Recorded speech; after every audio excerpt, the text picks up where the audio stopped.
warahmatullahi wabarakatuh. Hai anak-anak, ketemu lagi dengan Mem Riri Astri Putri dalam pembelajaran Social Science Lesson. IPS oke, IPS asik. Gimana kabarnya hari ini? Semoga dalam keadaan sehat walafiat ya. Sebelum kita mulai kegiatan kita hari ini, mari kita berdoa semoga Allah memberikan kita ridhonya dan apa yang kita lakukan semuanya bernilai ibadah. Dengan menurut agama dan kepercayaannya, mari kita sama-sama berdoa. Berdoa dimulai. Selesai.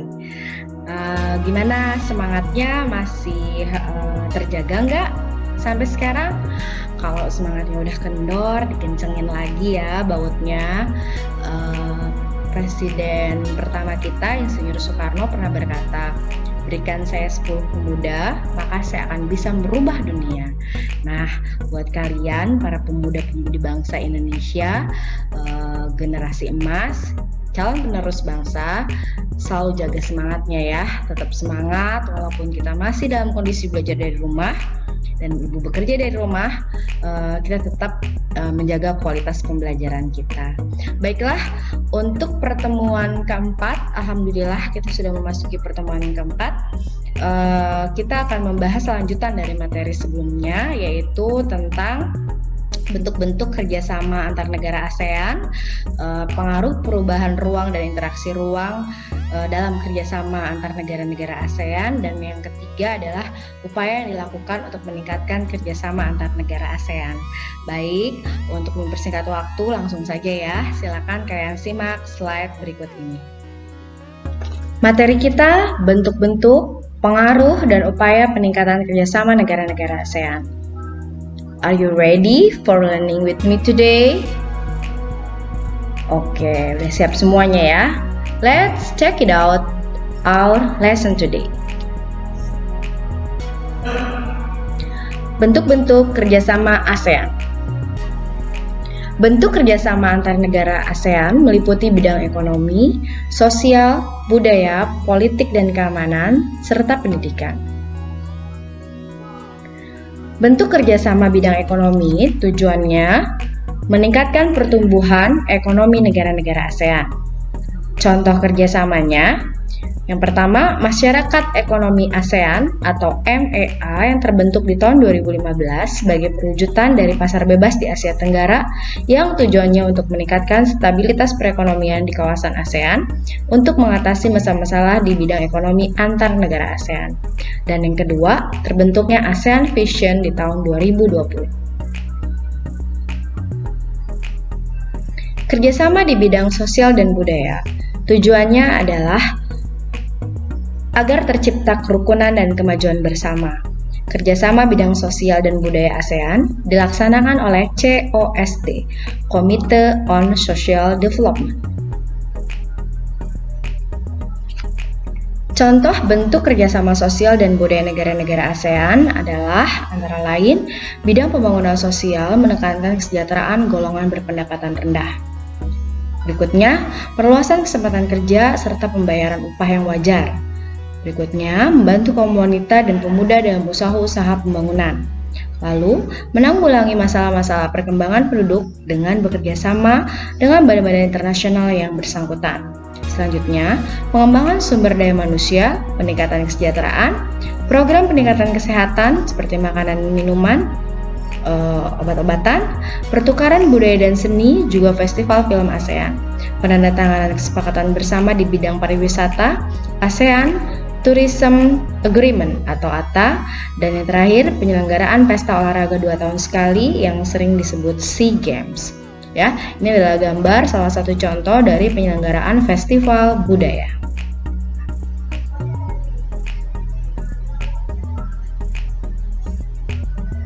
Bentuk kerjasama di bidang politik dan keamanan. Tujuannya untuk menciptakan keamanan, stabilitas, dan perdamaian di negara-negara ASEAN. Kerjasama di bidang politik menciptakan ASEAN Regional Forum atau ARF untuk membahas kasus-kasus terkini yang menjadi perhatian ASEAN. Contoh kerjasamanya antara lain Traktat Bantuan Hukum Timbal Balik di Bidang Pidana, Treaty on Mutual Assistance in Criminal Matters atau MOAT. Yang kedua, Konvensi ASEAN tentang Pemberantasan Terorisme, ASEAN Convention on Counter-Terrorism atau ACCT. Yang ketiga, pertemuan para Menteri Pertahanan Defense Minister Meeting atau ADMM yang bertujuan mempromosikan perdamaian dan stabilitas kawasan melalui dialog serta kerjasama di bidang pertahanan dan keamanan. Yang keempat, penyelesaian sengketa Laut Cina Selatan. Yang kelima, kerjasama pemberantasan kejahatan lintas negara yang mencakup pemberantasan terorisme, perdagangan obat terlarang, pencucian uang penyelundupan, dan perdagangan senjata ringan dan manusia, bajak laut, kejahatan internet, dan kejahatan ekonomi internasional.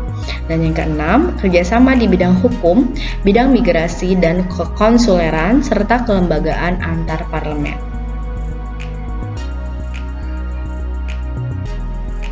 Bentuk kerjasama berikutnya adalah dalam bidang pendidikan. Tujuannya adalah meningkatkan kualitas pendidikan di Asia Tenggara dan meningkatnya daya saing internasional. Contoh kerjasamanya antara lain ASEAN Council of Teacher Convention atau ACT di Sanur, Denpasar pada 8 Desember 2012 dengan tema ASEAN Community 2015. Teacher Professionalism for Quality Education and Humanity. Pada pertemuan ini hadir organisasi guru dari Indonesia, Brunei, Malaysia, Filipina, Singapura, Thailand, Vietnam, dan Korsel. Penawaran beasiswa pendidikan. Contoh, Singapura memberikan beasiswa latihan pengelolaan jasa pelabuhan udara, kesehatan dan keselamatan kerja industri, komunikasi bahari, dan lain-lain. Contoh, Indonesia memberikan beasiswa pendidikan kedokteran, bahasa, dan seni kepada pelajar negara-negara anggota ASEAN dan kawasan negara berkembang. Berikutnya, negara-negara ASEAN memanfaatkan beasiswa untuk belajar di berbagai universitas di negara-negara ASEAN dan Jepang atas biaya yang diberikan oleh ASEAN. Japan Scholarship Fund, dana beasiswa ASEAN Jepang.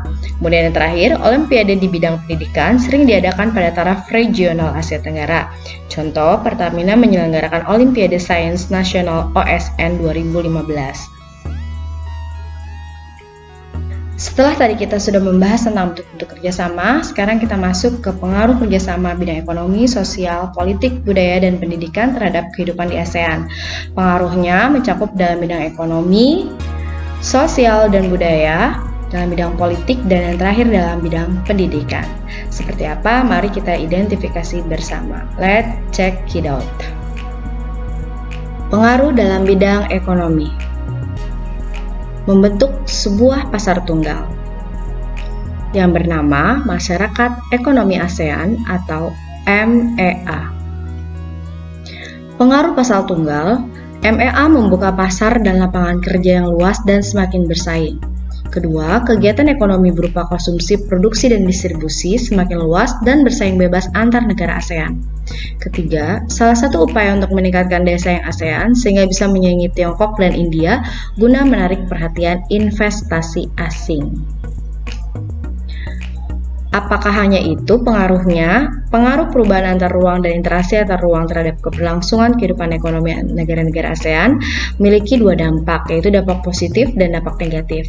Dampak positifnya, peningkatan kapasitas ekspor produk lokal ke mancanegara dan meningkatkan devisa negara. Kedua, mempermudah investor untuk menjalankan investasinya di Indonesia. Tiga, memperluas lapangan pekerjaan dan meningkatkan kesejahteraan masyarakat. Keempat, mendorong masyarakat untuk meningkatkan kualitas serta keterampilan pribadi agar dapat bersaing dengan masyarakat dari negara-negara ASEAN lainnya. Pengaruh negatifnya antara lain terancamnya posisi industri lokal karena tidak sedikit produk luar yang memiliki kualitas lebih baik dibanding dengan produk lokal. Kedua, adanya eksploitasi terhadap sumber daya alam maupun sumber daya manusia. Tiga, sulitnya mendapatkan pekerjaan karena harus bersaing dengan masyarakat luar yang punya kualitas lebih baik.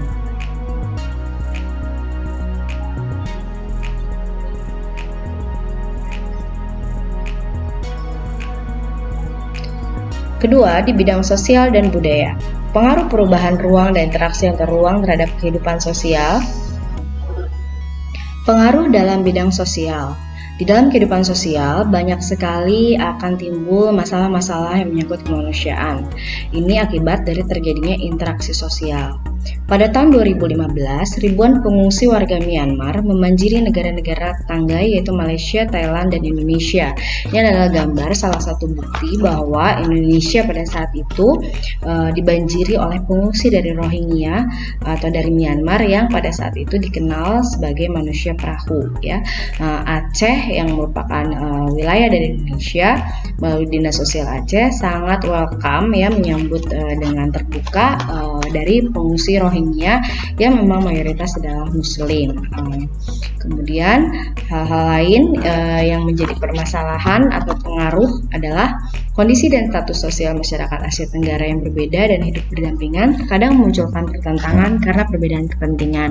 Yang kedua, perbedaan sosial seperti status sosial dan kondisi masyarakat yang berbeda dan hidup berdampingan terkadang menimbulkan masalah kemanusiaan. Yang ketiga, munculnya masalah kemanusiaan yang terjadi akibat interaksi sosial akibat perbedaan kepentingan tiap-tiap negara. Dan yang keempat, contohnya adalah ASEAN mengimbau negara-negara anggotanya agar menerima untuk sementara para manusia perahu itu atas pertimbangan kemanusiaan. Dampak atau pengaruh positif kerjasama terhadap kehidupan sosial negara ASEAN. Pertama, menciptakan sikap gotong royong, toleransi, rasa simpati dan empati di antara penduduk negara ASEAN. Yang kedua, meningkatkan rasa solidaritas dan persahabatan antar negara ASEAN. Yang ketiga, memberikan bantuan secara moral ataupun material kepada negara ASEAN yang sedang mengalami masalah. Berikutnya, dampak atau pengaruh negatif kerjasama terhadap kehidupan sosial negara ASEAN, yaitu munculnya masalah-masalah sosial baru di negara ASEAN. Kedua, degradasi moral dan lunturnya budaya sendiri. Ketiga, dinamika jumlah kependudukan suatu negara, baik bagi yang mengungsi atau negara tujuan pengungsian. Jadi, terjadi fluktuasi jumlah penduduk karena adanya imigrasi dan emigrasi.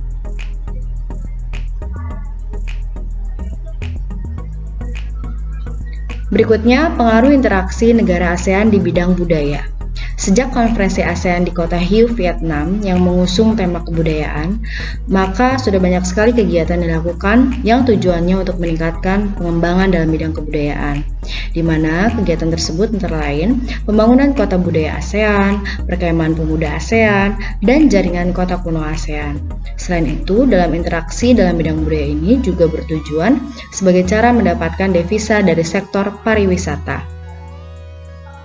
Pengaruh kerjasama terhadap kehidupan budaya negara ASEAN, kebudayaan adalah salah satu di antara 3 pilar utama ASEAN dalam proses mengarah ke tujuan membangun komunitas di tahun 2020. Seiring dengan perjalanan selama 52 tahun ASEAN berdiri, maka kerjasama budaya ASEAN telah mengalami perkembangan dan berbagai perubahan yang menonjolkan kebudayaan sebagai faktor yang penting bagi pembangunan komunitas ASEAN secara berkesinambungan. Antara lain kehidupan berbudaya yang dilakukan oleh ASEAN seperti Festival Budaya ASEAN atau FBA ini digelar tahun 2013 di Kota Purwakarta, Jawa Barat tanggal 29 Juni 2013. Ini kehidupan budaya yang diusung adalah industri musik dan perkemahan budaya serumpun ASEAN yang diprakarsai oleh 3 negara yaitu Indonesia, Malaysia, dan Brunei. Pengaruh positif dari kerjasama terhadap kehidupan budaya negara ASEAN adalah meningkatnya perkembangan dan pertukaran budaya dan seni antar negara ASEAN. Kemudian yang kedua, memperkaya hasanah pengetahuan dan wawasan tentang budaya-budaya di negara ASEAN. Ketiga, meningkatkan sektor pariwisata pada bidang budaya dan seni pagelaran. Dan yang terakhir adalah menjadikan budaya dan seni sebagai sektor pendapatan berupa devisa negara. Kalau tadi positif, sekarang pengaruh negatif dari kerjasama terhadap kehidupan budaya negara ASEAN. Antara lain, dikhawatirkan seni budaya yang dimiliki salah satu anggota negara ASEAN dapat diklaim sepihak oleh negara ASEAN, dan ini memang nyata terjadi. Kemudian negatif yang kedua, dikhawatirkan ada budaya tersisihkan atau kalah bersaing. Yang ketiga, ketidaksesuaian seni dan budaya yang dimiliki negara ASEAN dapat menimbulkan masalah dalam perbedaan sudut pandang dan cara hidup. Ya, ini contoh seperti lagu Rasa Sayange dan Reok Ponorogo dari Indonesia yang diklaim oleh negara tetangga, di mana negara tetangga tersebut adalah negara sahabat yang sama-sama berada di ASEAN. Ini sangat disayangkan ya, tapi ini betul-betul nyata terjadi. Jadi intinya cintai budaya bangsa sendiri dan hargai budaya bangsa lain agar klaim dan mengklaim hak milik orang lain itu tidak terjadi.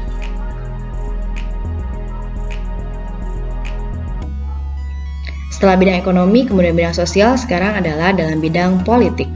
Pengaruh interaksi negara ASEAN di bidang politik. Munculnya permasalahan yang menyangkut anggota negara ASEAN mengenai perbatasan wilayah, politik, dan kekuasaan.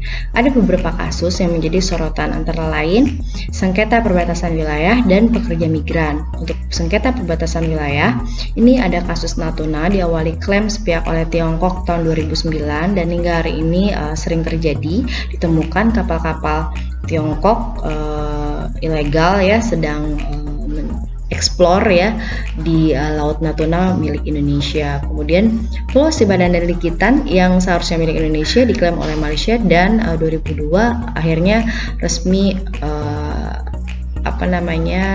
bukan dimiliki lagi oleh Indonesia dan itu sangat disayangkan. Kemudian Blok Ambalat yang sampai hari ini masih terjadi tumpang tindih atau overlap dalam pengolahan sumber daya alam di Blok Ambalat ini, dikarenakan antara Malaysia dan Indonesia dua-duanya mengklaim wilayah laut tersebut adalah milik negaranya masing-masing, dan ini pun sangat disayangkan. Kemudian pekerjaan migran yang menjadi masalah adalah ASEAN menawarkan untuk menyusun peraturan terkait sistem rekrutmen, penempatan kerja, dan besaran upah yang diberikan, dan ini menimbulkan permasalahan karena menimbulkan pengaruh di semua negara-negara ASEAN. Kemudian penguatan kerangka kebijakan dan aliansi regional bagi perlindungan pekerja migran.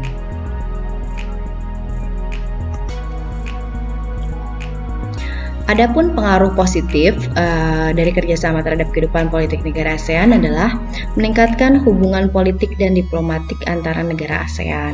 Kedua, meningkatkan pertahanan dan keamanan di antara negara-negara ASEAN.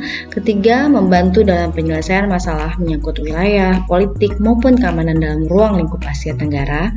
Keempat, dengan adanya kasus klaim Pulau Sipadan dan Legitan oleh Malaysia menjadi sebuah pembelajaran agar Indonesia lebih baik dalam aspek ketertiban dan ketegasan dalam melakukan inventarisasi batas wilayah, terutama di pulau-pulau terluar Indonesia. Adapun dampak negatifnya adalah menimbulkan konflik dan peperangan akibat perbedaan yang dimiliki antar negara ASEAN.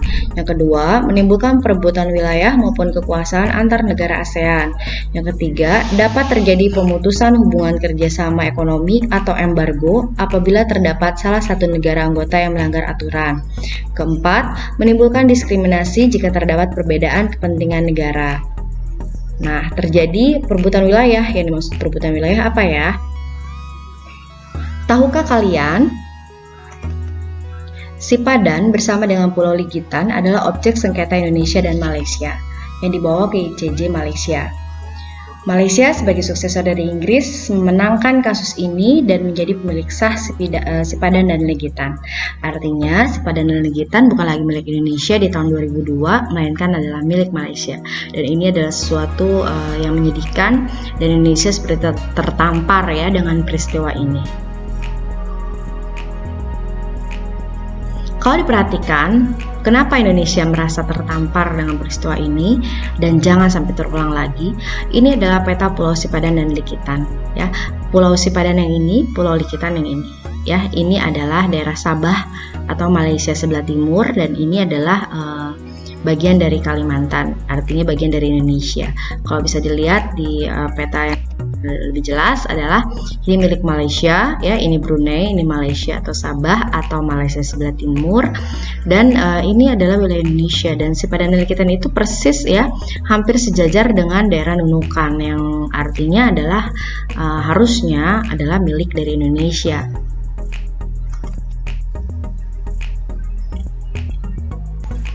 Asal mula persengketaan Sipadan Ligitan, persengketaan antara Indonesia dengan Malaysia mulai muncul pada tahun 1967. Hal ini berawal dari pertemuan hukum laut antara kedua negara, yaitu Indonesia dan Malaysia, di mana masing-masing negara ternyata memasukkan Pulau Sipadan dan Pulau Ligitan ke dalam batas-batas wilayahnya.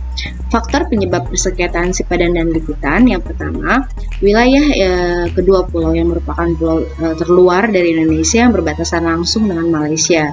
Kedua, pemerintah Indonesia ternyata pada faktanya cenderung menelantarkan kedua pulau tersebut dengan kondisi tidak terawat. Ketiga, Malaysia dan Indonesia sama-sama mengklaim kedua pulau tersebut sebagai miliknya. Keempat, Malaysia telah membangun resort dan mengadakan pembangunan tempat wisata di kedua pulau tersebut. Jadi di sini nampak bahwa Indonesia cenderung melalaikan, membiarkan, dan di sini Malaysia mengambil kesempatan untuk mengeksplor dan memberdayakan pulau tersebut. Dan pada akhirnya kita mau tidak mau harus dengan berbesar hati menerima bahwa Sipadan dan Ligitan jatuh ke tangan Malaysia. Nah, dari keempat faktor yang tadi sudah disebutkan, maka sangat jelas kenapa akhirnya Indonesia kehilangan Sipadan dan Ligitan. Dan dengan adanya kasus klaim Pulau Sipadan dan Ligitan tersebut oleh Malaysia, ini buat Indonesia dalam menjadi sebuah pembelajaran agar Indonesia lebih baik ke depannya dalam aspek ketertiban dan ketegasan dalam melakukan inventarisasi batas wilayah, terutama di pulau-pulau terluar Indonesia, agar tidak terjadi Sipadan, dan Ligitan berikutnya. Apakah hanya itu masalah perebutan wilayah? Jawabannya tidak. Ada kasus klaim wilayah lainnya, yaitu tumpang tindih Blok Ambalat. Ya, kalau diperhatikan, ini tadi Malaysia dan ini wilayah Indonesia. Ambalat posisinya ada di sini. Ya, kalau ditarik garis lurus, Ambalat berada di Indonesia dan seharusnya adalah hak penuh milik Indonesia. Nah, sekarang perhatikan peta berikut ya. Peta batas wilayah Indonesia Malaysia di Ambalat. Ini Kalimantan Timur sudah Pulau Sipadan dan Pulau Ligitan menjadi milik Malaysia. Jadi ternyata dengan terlepasnya Pulau Sipadan dan Pulau Ligitan akhirnya berdampak kepada hal yang lainnya. Itu hasil sidang Mahkamah Internasional pada 17 Desember 2002 di Den Haag, Belanda memutuskan bahwa Sipadan dan Ligitan menjadi milik Malaysia, dan ini akhirnya menimbulkan terjadinya klaim dari Malaysia terhadap lokasi lain ya, yang kaitannya dengan Pulau Sipadan dan Ligitan, yaitu Blok Ambalat yang posisinya ada di sini ya. Ini kalau diperhatikan ini diklaim nih, yang ini tulisannya ya, ini warna merah, ini adalah batas klaim Malaysia. Dan seharusnya Indonesia itu posisinya di yang biru ya. Ini adalah batas kontinen dan ZEE, zona ekonomi eksklusif Indonesia. Jadi ini harusnya milik Indonesia, tapi karena Pulau Sipadan dan Ligitan menjadi milik Malaysia, kemudian Malaysia mengklaim bahwa wilayah laut sampai dengan Blok Ambalat ini adalah milik Malaysia. Ya, kalau diperhatikan nih Ambalat itu yang di sini, ya kan? Ini Ambalat dan ini tadi Sipadan dan Ligitan ya. Ini yang diperdebatkan nih wilayah yang di sini. Dan ini kan harusnya secara logika dan kasat mata ini harusnya milik Indonesia, tapi karena tadi Sipadan dan Ligitan sudah diambil oleh Malaysia, kemudian Malaysia memang karena sejak lama menginginkan wilayah Blok Ambalat ini, kemudian memakai situasi tersebut, kondisi tersebut untuk kemudian mengklaim kembali mengenai keberadaan Blok Ambalat. Nah, ini biar lebih jelasnya. Jadi Blok Ambalat ini yang warna kuning, dan ini Sipadan dan Ligitan, dan ini adalah wilayah yang diklaim oleh Malaysia ya. Ini diperhatikan Malaysia Exploration Block, yang ini dia Exploration. Ini yang warna hijau, ini adalah wilayah yang diklaim oleh Filipina, ini adalah wilayah laut Filipina. Yang kuning ini Indonesia, jadi Indonesia tuh harusnya yang kuning nih. Ya, harusnya dari sini sampai ke bawah ini ada milik Indonesia, tapi Malaysia kemudian yang hitam merah nih, yang ini mengklaim bahwa wilayah yang bergaris putus-putus hitam dan merah ini adalah wilayah kekuasaannya Malaysia. Sehingga ada wilayah yang tumpang tindih yang itu disengketakan. Jadi kronologisnya sengketa Ambalat ini adalah bagian dari sengketa perbatasan Indonesia dan Malaysia yang lebih besar. Hanya perbatasan tapal batas kontinental Indonesia-Malaysia yang telah disetujui di Laut Cina Selatan. Di Laut Sulawesi belum ditentukan sama sekali dan ini kemudian menimbulkan masalah. Banyak sengketa teritorial Indonesia dan Malaysia terjadi di Laut Sulawesi, Sipadan dan Likitan, dan Blok Ambalat. Sengketa Ambalat ini berawal di tahun 1979 ketika Malaysia mempublikasikan peta yang menunjukkan perairan teritorial dan tapal batas kontinentalnya. Peta tersebut menarik perbatasan maritim Malaysia mengarah ke Tenggara. Ya, ini adalah tenggaranya Indonesia. Malaysia di pantai timur Pulau Sebatik memasukkan sebagian besar blok Ambalat ke dalam perairan teritorial Malaysia, dan Indonesia sebagaimana negara-negara tetangga Malaysia lainnya pada saat itu menolak peta tersebut. Periode 1967 sampai 98 mengenai sengketa Ambalat. Dari 1979 Malaysia kembali membuat peta yang tadi memasukkan sebagian besar blok Ambalat ke dalam perairan teritorial Malaysia, memajukan koordinatnya, ya. Namun Indonesia sebagaimana negara tetangga Malaysia yang lain menolak peta tersebut. Nah, dari tahun 1980 hingga sekarang, Indonesia telah mengajukan 36 protes dalam nota diplomatik kepada Malaysia tentang pelanggaran sengketa teritorial. Peta yang dipublikasikan Malaysia pada tahun 1979 itu diproduksi oleh Kementerian Luar Negeri Singapura sebagai respon terhadap kasus International Tribunal of the Law of the Sea terkait reklamasi tanah oleh Singapura di Selat Johor. Apakah ada usaha dalam menyelesaikan konflik? Jelas ada. Pada tanggal 22 hingga 23 Maret 2005 diadakan perundingan teknis yang pertama antara RI Malaysia di Bali. Perundingan ini mengalami deadlock atau tidak ada titik temu karena Malaysia mengklaim batasnya yang baru diambalat menggunakan peta Malaysia yang dibuat tahun 1979 berdasarkan klaim unilateral. Indonesia menolak klaim unilateral Malaysia karena tidak memiliki kekuatan hukum, ya. Jadi buat Indonesia adalah NKRI harga mati, tidak bisa dipisah-pisah.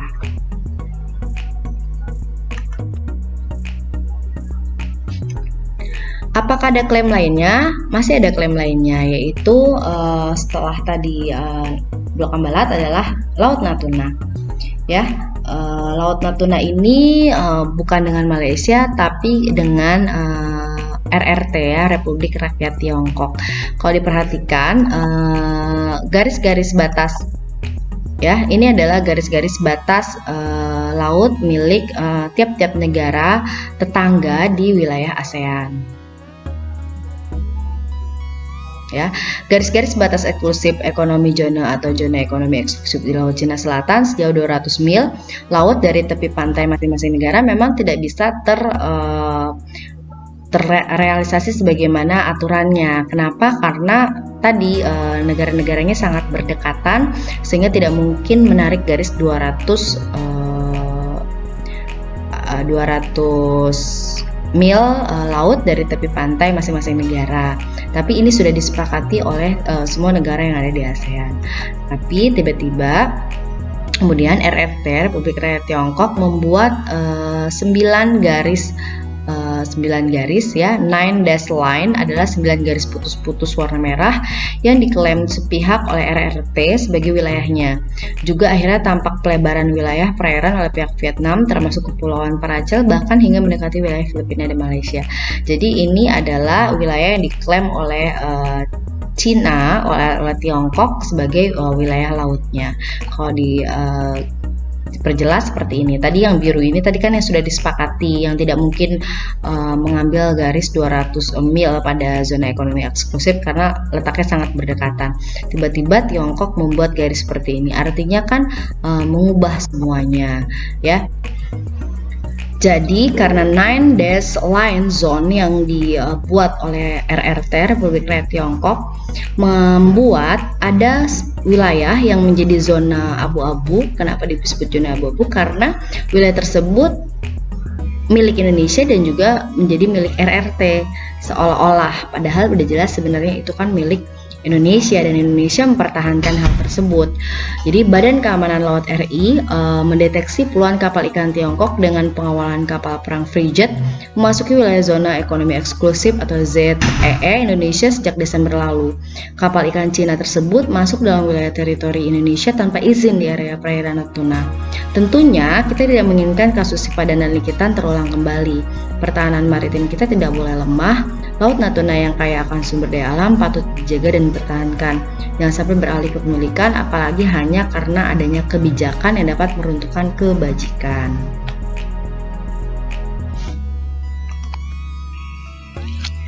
Jadi harus waspada ya. Seperti yang tertulis dalam Twitter pribadinya, Susi Pujiastuti, mantan Menteri Kelautan, ia menyatakan, persahabatan antara negara tidak boleh melindungi pelaku pencurian ikan dan penegakan hukum atas pelaku ilegal unregulated fishing (IUUF) karena IUUF adalah kejahatan lintas negara. Nah, jika kita mengkaji ulang, kita berpikir secara logika, bagaimana bisa ada seorang sahabat yang tega menjatuhkan harga diri sahabatnya sendiri? Karena kedaulatan itu adalah harga diri bangsa.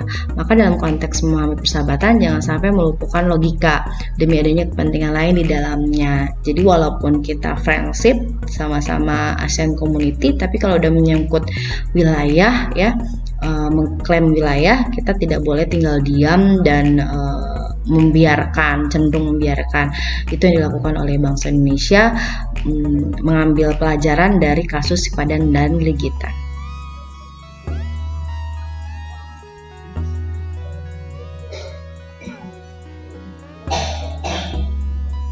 Oke, politik sudah, sekarang dalam bidang pendidikan. Dalam pengaruh interaksi negara ASEAN dalam bidang pendidikan. Dalam menghadapi masyarakat ekonomi ASEAN, seluruh negara ASEAN berupaya memberikan kesempatan kepada lembaga pendidikan melakukan reformasi menyeluruh dalam sistem pendidikan, di mana hal yang dititikberatkan adalah kualitas pendidikan dan lulusan yang kompeten, sehingga mengubah paradigma pendidikan di setiap negara. Interaksi dalam bidang pendidikan juga diperuntukkan mempermudah pelajar di negara-negara ASEAN dalam meningkatkan kualitas pendidikan seperti mengakses informasi dan belajar dengan menggunakan metode dan objek pelajaran serta guru-guru yang kompeten. Pengaruh positifnya dari dampak kerjasama terhadap kehidupan pendidikan negara ASEAN adalah kualitas pendidikan dan lulusan yang kompeten mengubah paradigma pendidikan di setiap negara. Kedua, meningkatkan mutu pendidik baik dosen atau guru melalui proses sertifikasi, akreditasi, standarisasi pendidikan, peningkatan gaji dan kesejahteraan pendidik, serta rekrutmen pendidik yang profesional. Pengaruh interaksi negara ASEAN di bidang pendidikan dalam bidang negatif bisa dikatakan tidak ada pengaruh negatif. Kalau tadi kita sudah ke pengaruh, sekarang kita ke upaya peningkatan kerjasama antar negara-negara ASEAN. Upaya meningkatkan kerjasama antar negara ASEAN telah terbangun melalui 3 pilar, yaitu kerjasama bidang politik, keamanan, ekonomi, dan sosial budaya. Sekali lagi, yang pertama politik, keamanan, yang kedua ekonomi, yang ketiga sosial budaya. Kita identifikasi politik dan keamanan. Pilar politik dan keamanan dalam pilar politik dan keamanan adalah ASEAN terus berupaya meningkatkan kualitas pelayanan publik melalui peningkatan kemampuan pemerintahan dan pelibatan masyarakat madani, civil society dalam pengambilan keputusan. Dengan berperan dalam kerjasama ASEAN, Indonesia selayaknya dapat meningkatkan daya tawarnya. Dalam pilar politik keamanan, secara historis Indonesia adalah pendiri ASEAN, sehingga secara politis punya pengaruh kuat. Militer Indonesia diyakini yang terkuat di ASEAN. Luar biasa, kita bisa bangga ya. Dalam bidang ekonomi, ASEAN membuka akses seluas-luasnya bagi seluruh penduduk di berbagai pendidikan, budaya, ilmu pengetahuan untuk bersama mengatasi berbagai tantangan di bidang kependudukan, kemiskinan, ketenagakerjaan, dan kesejahteraan masyarakat. Yang kedua, meningkatkan pertumbuhan produk kreatif yang memiliki daya saing yang cukup bagus. Ketiga, koperasi dapat dijadikan program menarik karena sektor menengah ke bawah adalah salah satu komponen penunjang ekonomi. Dan yang terakhir, pada pilar ekonomi, pertumbuhan Indonesia masih yang tertinggi dan produk kreatif yang dihasilkan memiliki daya saing yang cukup bagus. Upaya Indonesia dalam meningkatkan sosial budaya. Pada pilar sosial budaya, masyarakat ASEAN bersama-sama mengatasi berbagai tantangan di bidang kependudukan dalam memperkuat daya saing kawasan. ASEAN berkomitmen meningkatkan kualitas sumber daya manusia dan kualitas lingkungan hidup. ASEAN membuka akses yang seluas-luasnya bagi seluruh penduduk di negara-negara anggotanya di berbagai bidang, seperti bidang pendidikan, kebudayaan, ilmu pengetahuan dan teknologi, kesehatan, serta lingkungan hidup. Mari kita buat kesimpulan. Peningkatan kerjasama antara negara ASEAN memerlukan dorongan berupa kompakan, konsistensi, keterbukaan, rasa kekitaan atau we feeling, saling menghormati, dan kesetiakawanan sosial. A caring and sharing community, serta dinamis dalam menjalani kerjasama. Yang kedua, kerjasama yang dibangun harus berfokus pada masyarakat, people-centered approach dalam berbagai sektor atau multisektor. Baiklah, kita recap pembelajaran kita kali ini ya. Yang pertama, bentuk-bentuk kerjasama negara ASEAN sudah kita bahas. Yang kedua, pengaruh perubahan ruang dan interaksi antar negara ASEAN pun sudah kita bahas. Yang ketiga, upaya peningkatan kerjasama negara ASEAN pun sudah kita bahas.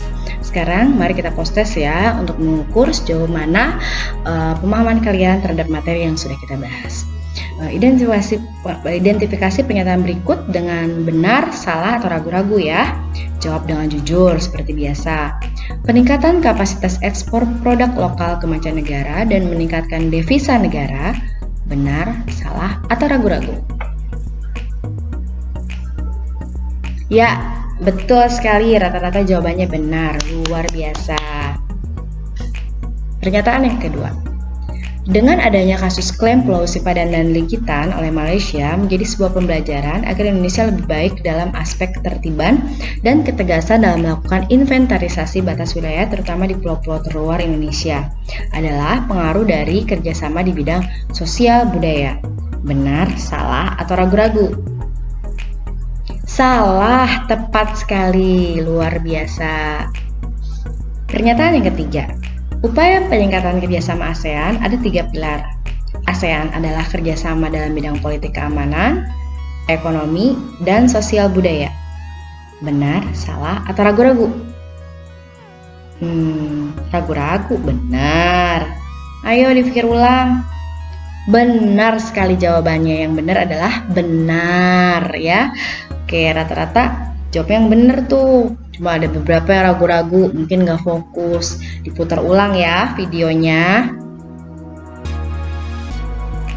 Baiklah, untuk agenda kegiatan pertemuan yang keempat, isi presensi seperti biasa, ada 2 versi, kemudian simak video pembelajaran ini hingga tuntas. Jangan lupa membuat resumenya di buku catatan, buat yang sebagus mungkin, serapi mungkin ya.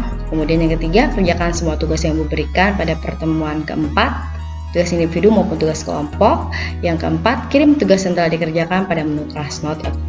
Oke, thanks for your attention. Sampai jumpa lagi di pertemuan yang kelima. Terus tetap jaga semangatnya, dan Ibu berpesan kalau melakukan aktivitas sesudah dan sebelum jangan lupa mencuci tangan, selalu gunakan masker kalau ada keperluan keluar rumah, dan usahakan tetap stay at home ya. Semangat dalam belajarnya, jaga kualitas belajarnya. Sampai ketemu pada pertemuan berikutnya. Assalamualaikum warahmatullahi wabarakatuh.